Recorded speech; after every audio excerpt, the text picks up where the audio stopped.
Hola amado, Dios te bendiga, buen día. Qué bueno saludarte en este momento. Deseo grandes bendiciones para tu vida. Hoy quiero invitarte a estudiar la palabra del Señor. Nos corresponde leer el capítulo número 6 del Evangelio según San Lucas. En este capítulo encontramos varios relatos, anécdotas que vivió Jesús, donde nos enseñan muchas lecciones para nuestra vida práctica. Este capítulo 6 vienen lecciones prácticas. Por ejemplo, versículo 12 al 16, aparece la lección de los apóstoles. Jesús elige a 12 discípulos para que sean sus apóstoles y allí ora por ellos. Pero antes, el versículo 1 al 5, aparece el momento cuando los discípulos recogen espigas y los escribas y los fariseos los acusan por quebrantar supuestamente el sábado. Luego el versículo 6 al 11, Jesús sana a un hombre con la mano seca. Lucas es el único que registra que la mano de este hombre era derecha, pues por su tema de ser médico, entonces él va un poco más allá. Luego versículo 20 al 23 vienen las bienaventuranzas. Jesús enseña sobre las bienaventuranzas, destacando la importancia de la humildad y la dependencia de Dios. Algo práctico también. Versículo 24 al 26 vienen las maldiciones. Jesús advierte sobre las consecuencias de la riqueza, la risa y el honor humano. Versículo 27 al 36, el amor a los enemigos. Allí Jesús nos enseña sobre el amor a los enemigos y la importancia de perdonar. No solamente amar a los que nos aman, sino el amor verdadero se demuestra cuando amas a tu enemigo. Luego, versículo 37 al 42, habla Jesús sobre no juzgar a los demás. Allí nuestro maestro advierte sobre el peligro de juzgar a los demás. Pero ya vamos a ver qué significa este tema de juzgar. 3 aplicaciones para sacar de acuerdo a este capítulo 6. Primero, la elección de los 12 apóstoles nos muestra la importancia de la comunidad y la misión de Cristo Jesús. Segundo, las bienaventuranzas nos enseñan sobre la importancia de la humildad y la dependencia de Dios. Y tercera aplicación, el amor a los enemigos y el perdón son fundamentales en nuestra relación con Dios y con los demás. Interesante esto. 3 preguntas para hacernos de acuerdo al capítulo 6 de Lucas. Primera pregunta, ¿qué significa para mí la elección de los 12 apóstoles en mi vida? ¿Cómo puedo aplicar las bienaventuranzas en mi vida diaria? ¿Qué me dice el amor a los enemigos sobre mi relación con Dios y con los demás? Preguntas que debemos hacernos para que nuestra vida pueda estar orientada cada día hacia lo correcto y lo que Dios quiere que nosotros hagamos. Nótese bien, hagamos, no tanto digamos, sino hacer, porque el Evangelio es práctico, no solamente es teoría. Hay que conocer la teoría, claro que sí. Hay que conocer las palabras, eso es cierto. Pero el verdadero poder está cuando nosotros actuamos. Y eso lo estudiamos en el día anterior, capítulo 5. Cuando Pedro habla y le dice a Jesús: Maestro, toda la noche hemos estado pescando y nada hemos conseguido. Pero en tu palabra echaré la red. Lo que dice Pedro es maravilloso, poderoso. Una expresión, unas palabras de confianza, de entrega, de fe en Jesús. Esto es algo magnífico, poderoso. Pero el milagro ocurre no cuando Pedro habla, sino cuando lo hizo, dice el texto bíblico. Mira que hace énfasis el escritor Lucas en el hecho de que Pedro lanzó la red y entonces escribe: y cuando lo hicieron, entonces recibieron gran cantidad. Así que el énfasis está en los hechos, no solo decir y decir, sino hacer. Los escribas y los fariseos eran expertos en hablar, en decir y en decir. Y Jesús lo dijo allí en el capítulo 23 de Mateo. Esto ya lo estudiamos, solamente recordando. Mateo 23, Jesús dice: en la cátedra de Moisés se sientan los escribas y los fariseos. Por tanto, todo lo que ellos digan que guardéis, guardadlo y hacedlo. O sea, ellos hablan muy bonito. Ellos dicen las cosas que son correctas. Ellos predican muy bien, enseñan la verdad. Pero luego dice Jesús: mas no hagan lo que ellos hacen, porque dicen, pero no hacen. Entonces, ¿de qué sirve lo que digas si no haces? Y es lo que Jesús enseña aquí en el capítulo 6 del Evangelio según San Lucas. Entonces vayamos al texto bíblico, dice Lucas 6. Aconteció en un día de reposo que pasando Jesús por los sembrados, sus discípulos arrancaban espigas y comían, restregándolas con las manos. Y algunos de los fariseos le dijeron: ¿por qué hacéis lo que no es lícito hacer en los días de reposo? Empiezan a reprocharle a Jesús. Y Jesús les responde con algo que sucedió en el tiempo de David, como él entró y rompe el paradigma, lo que siempre se hacía. Los sacerdotes eran los únicos que podían comer el pan de la proposición, pero ahora David lo come. ¿Cómo es posible? Y esto nos enseña sobre la flexibilidad de Dios. Dios quiere misericordia y no sacrificio. Eso ya lo estudiamos, misericordia quiere y no sacrificio. Entonces, el reino de Cristo no es un reino de tiranía como los escribas y los fariseos los tenían presente. No, es un reino de misericordia, de amor, de gracia. Es flexible. Mira, nosotros a veces somos rigurosos, trágicos, somos drásticos, rudos con las personas. Y cuando alguien se equivoca, entonces queremos caerles encima y hacerlos sentir mal. Y no es así. El proceso disciplinario de nuestra iglesia, dice el manual de iglesia, se hace con el objetivo de redimir a la persona, no de herirla o hacerla sentir mal. No, es el propósito, es redimirla. Y Jesús nos está enseñando que el evangelio es así. Los escribas y los fariseos eran estrictos, rígidos en sus normas, pero estaban lejos de lo realmente importante. Claro, es importante nosotros apegarnos a las enseñanzas, a las doctrinas, eso es vital, claro que sí, pero no podemos alejarnos del dueño de todo, que es Cristo Jesús. Y aquí les dijo en el versículo 5, y Jesús les decía: el Hijo del Hombre es Señor aún del día de reposo. Los escribas y los fariseos guardaban el sábado estrictamente, pero rechazaban a Jesús. Entonces, ¿de qué servía todo lo que decían? ¿De qué servía todo lo que predicaban? ¿De qué servía todo lo que enseñaban si estaban lejos del Maestro? De nada servía. Estaban rechazando al dueño del día de reposo. Hoy día puede suceder igual. Muchas personas van a la iglesia, muchas personas cantan, oran, leen la Biblia y presentan una vida cristiana perfecta, pero en su corazón no tienen a Cristo Jesús. De nada sirve. Y entonces Jesús les enseñó allí a través de esa práctica. Luego el versículo 6 al versículo 11, donde aparece el hombre de la mano seca, una vez más Jesús confronta a estos personajes escribas y fariseos que eran estrictos en guardar la ley, pero estaban lejos de Cristo Jesús. No tenían misericordia en sus corazones. Solamente eran sacrificios, porque para ellos era tal vez pesado guardar la ley y ponían cargas pesadas, difíciles de llevar, dijo Jesús, que ni aún ustedes mismos las pueden llevar. Pero no quieren tenerme en su corazón. Lo más importante en nuestra vida, querido amigo, es la relación con Cristo. Cuando tú y yo nos enamoramos de Cristo Jesús, nos relacionamos con Él y estamos entregados a Él por naturaleza, y como resultado de eso, entonces obedeceremos todos sus mandamientos. Yo no guardo los mandamientos para poderme enamorar de Cristo o poder encontrar salvación en Cristo. No, al contrario, eso es un resultado. Jesús mismo lo dijo, Juan 14:15, si me amáis, guardad mis mandamientos. Luego, después de este relato, este suceso del hombre de la mano seca, el milagro que Dios obró en este hombre en un día de reposo, porque él vino a buscar y salvar lo que se había perdido.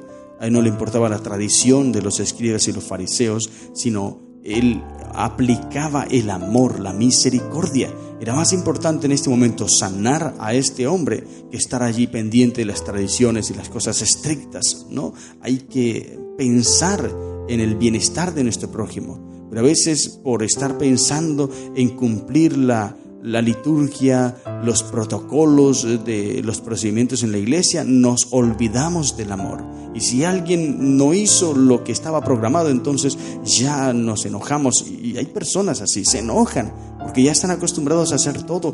Es por costumbre, ya son como máquinas, como robots, lo hacen todo así. Y si alguien se salta el proceso, entonces se enojan. Y es lo que pasaba con los escribas y los fariseos. Ellos ya estaban acostumbrados al sábado a hacer esto, estricto, simplemente por costumbre, pero no lo sentían en su corazón la necesidad de estar cerca de Cristo. Por eso cuando Cristo vino a enseñarles el verdadero proceso, cómo se hacían las cosas, pues ellos los tildaron de quebrantar el día de reposo. Incluso hasta el día de hoy, muchos tildan a Jesús de que quebrantó y abolió el día de reposo o los mandamientos, porque los estaba quebrantando. Nótese bien el concepto y hasta dónde llega la gente cuando se dejan llevar por la tradición, mas no por Cristo Jesús. Es Cristo quien está por encima de la tradición. Es la palabra de Dios la que está por encima de todo, y la Biblia es la que tiene que orientarnos. Luego en el versículo 12, un momento especial de Cristo Jesús, donde escoge a los que van a llevarlo, acompañarlo, a sus discípulos, hasta el versículo 16. Pero es interesante que antes de escoger a los discípulos, Jesús ora. Y mira, Lucas, recuerda cuando estudiamos la introducción de Lucas, allí pude mencionarte varias cosas, propósitos del Evangelio según San Lucas, y uno de los propósitos de Lucas es presentar a Jesús en sus oraciones, o sea, hace énfasis en las oraciones, y dice: en aquellos días él fue al monte a orar y pasó la noche orando a Dios. Nótese bien el énfasis que hace Lucas en las oraciones de Cristo. Pasó toda la noche orando antes de escoger a los que iban a ayudarle en su ministerio. Es importante, querido hermano, que nosotros entendamos esto y hagamos énfasis en la oración. La oración es vital, es importante en nuestra vida. Todas las decisiones que vamos a tomar, todos nuestros asuntos, todos nuestros negocios, todo orar, encomendarnos al Señor. Luego versículo 17 al 19 presenta el momento cuando Jesús atiende a la gente, a la multitud. Dice el versículo 19: y toda la gente procuraba tocarle porque poder salía de él y sanaba a todos. El poder de Cristo. Muchos procuraban tocarle, así como hoy día, pero no es tanto tocarle, sino dejarnos transformar por Él, estar con Él, vivir con Él, conversar con Él en todo tiempo, mantener una relación íntima, estricta, entregada totalmente al Señor. Luego versículo 20 al 26 viene el momento de las bienaventuranzas. Esto ya lo estudiamos bien allí en Mateo capítulo 5, pero es interesante que nosotros podamos analizar, y yo te invito para que leas juiciosamente todos los versículos de este capítulo 6. Léelo todo, tiene 49 versículos, pero ve analizando cada versículo y sacando esa lección que Dios tiene para tu vida. En las bienaventuranzas, Jesús enseñó el placer, el gozo, la alegría que tiene el ser un hijo de Dios, el ser un discípulo de Cristo. No es como los escribas y los fariseos estaban enseñando. Para ellos el evangelio era una carga, para ellos el evangelio era algo tedioso, difícil. No disfrutaban realmente la vida, ni tampoco permitían que los otros disfrutaran. Por eso Jesús en un momento les dice: ustedes detienen, impiden que muchos ingresen, entren al reino de los cielos, impiden, detienen porque presentan un evangelio que no es el correcto, que no es el real, no disfrutan la vida cristiana. Ahora, esa expresión bienaventurado viene del término griego makarios, que significa feliz, dichoso, alegre, bendito, bienaventurado. Eso significa, o sea, feliz, alegre, dichosa una persona en Cristo. Por ejemplo, versículo 21, bienaventurados los que ahora tenéis hambre, porque seréis saciados. Bienaventurados los que ahora lloráis, porque reiréis. Esto ya lo expliqué muy bien allí en Mateo 5, no voy a ahondar. Ve y escucha una vez más esa reflexión, porque allí ya la expliqué, Mateo 5, las bienaventuranzas. Y es importante que analicemos cada detalle de estas bienaventuranzas, porque hay un aspecto en nuestra vida cristiana allí. Cada bienaventuranza toca un aspecto de nuestra vida cristiana. Y el Señor Jesús nos dice: debes ser feliz, disfruta, gózate la vida cristiana, porque es bienaventurada una persona que tiene a Cristo en el corazón. Luego, versículo 27 al 36, aparece el evangelio práctico. Bueno, todo es evangelio práctico, pero ahora aún más. ¿Por qué? Porque hace énfasis en el amor. En los versículos anteriores, 20 al 26, vienen las bienaventuranzas la felicidad del Evangelio, el gozo, la alegría, la satisfacción, el placer de ser cristiano. Ahora ese placer y ese gozo debe reflejarse en algo muy importante en nuestra vida, y es lo que dice el versículo 27 al 36, y es el amor al prójimo. Pero amor no a los que nos aman, sino amor a nuestros enemigos. Y Jesús le dice, versículo 27, pero a vosotros los que oís os digo, amad a vuestros enemigos, haced bien a los que os aborrecen. Y sigue explicando otros asuntos allí, pero el versículo 32 dice, porque si amáis a los que os aman, ¿qué mérito tenéis? Porque también los pecadores aman a los que los aman. Y si hacéis bien a los que os hacen bien, ¿qué mérito tenéis? Porque también los pecadores hacen lo mismo. Y si prestáis a aquellos de quienes esperáis recibir, ¿qué mérito tenéis? Porque también los pecadores prestan a los pecadores para recibir otro tanto. Entonces viene el mandamiento. Y es práctico, versículo 35. Amad pues a vuestros enemigos y haced bien y prestad, no esperando de ello nada, y será vuestro galardón grande, y seréis hijos del Altísimo, porque Él es benigno para con los ingratos y malos. Sed pues misericordiosos, como también vuestro Padre es misericordioso. Allí está, evangelio práctico, el amor. Y es aquí cuando Jesús dice, sed pues vosotros perfectos en el amor. Y la perfección en el amor, ¿en qué se basa? En que tú tienes la capacidad de amar a aquella persona que te hace daño, una persona que te odia, una persona que habla mal de ti, una persona que busca tu daño, busca tu mal. Ese es un enemigo tuyo. ¿Qué debes hacer con esa persona? ¿Buscar el mal de él también? ¿Alegrarte cuando esa persona le va mal? No. Debes amarlo. Y cuando tú tienes la capacidad de amar a esas personas, aunque ellos no te amen, pero que tú los ames, no sientas rencor, ni ira, ni nada malo hacia esa persona, cuando tú tienes esa capacidad de amar de esa manera, en ese estado, entonces habrás llegado a la perfección que Cristo quiere que tú y yo lleguemos. Y Él dijo, sé pues vosotros perfectos, como vuestro Padre es perfecto.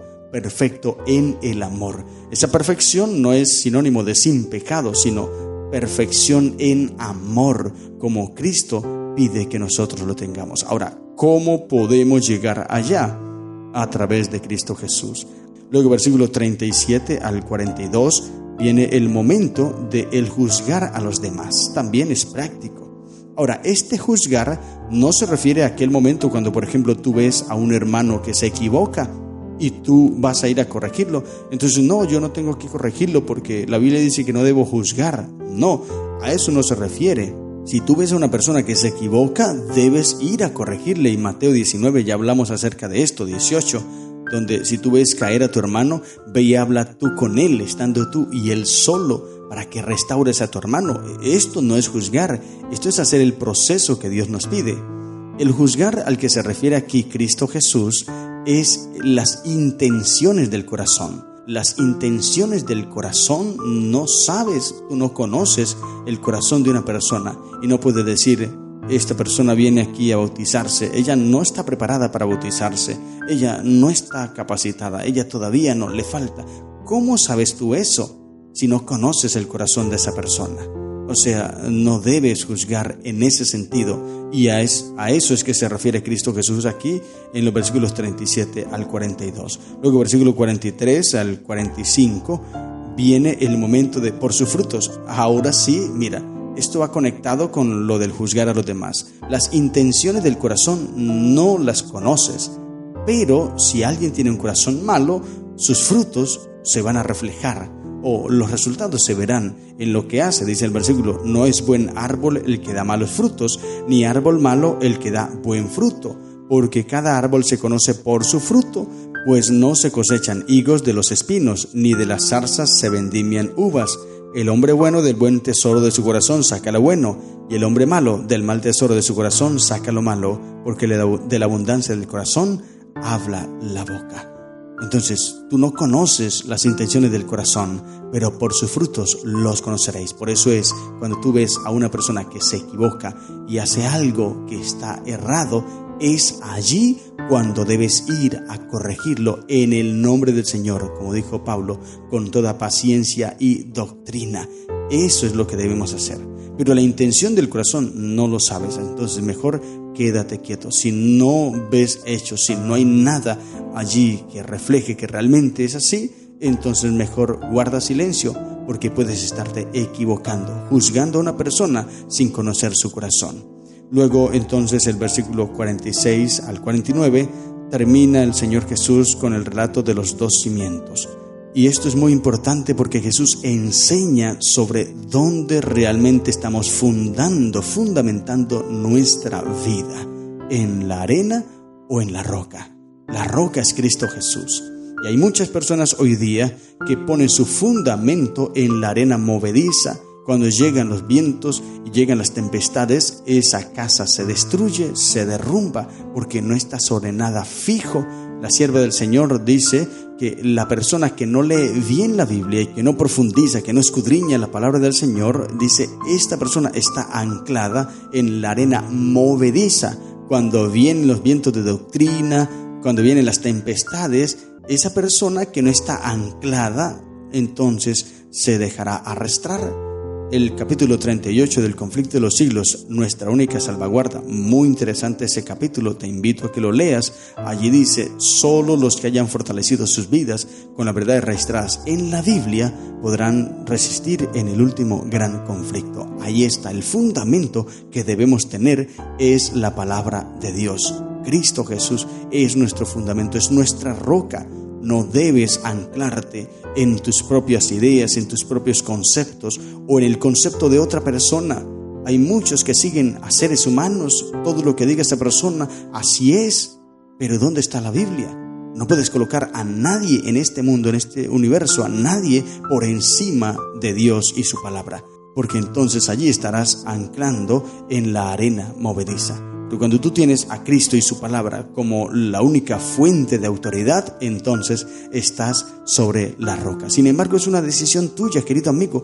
Tú decides dónde cimentar tu fe, dónde anclar tu fe. Yo te invito a que lo hagas en Cristo Jesús. Estas son las lecciones que encontramos en el capítulo 6 del Evangelio según San Lucas. Que el Señor te bendiga. ¡Feliz día!